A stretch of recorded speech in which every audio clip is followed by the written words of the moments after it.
Konstantin Richter is heading to his vineyard in the Mosel Valley, which has been in his family for 10 generations. He grows Riesling grapes here, and his family has been exporting wine to the United States since 1830.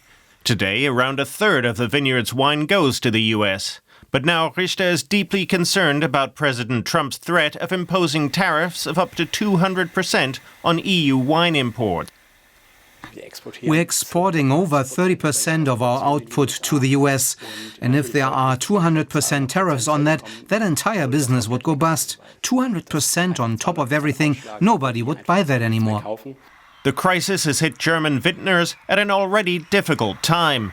They're facing high labor costs, complex bureaucracy, and rising global wine production, which is pushing prices down. German wines have remained competitive due to their high quality and excellent reputation, but now it's becoming harder to maintain profits and sales.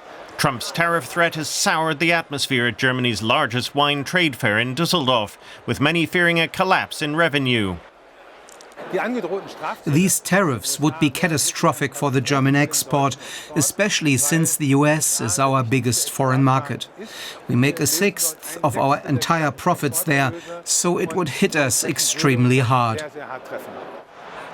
Trump previously targeted German wines with 25% tariffs in 2019. German exporters and US importers shared the extra costs and managed to weather that crisis.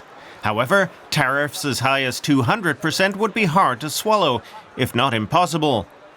For some, however, the glass is still half full, and they're trying to hold on to some optimism. A full-on trade war between the US and the EU can still be averted.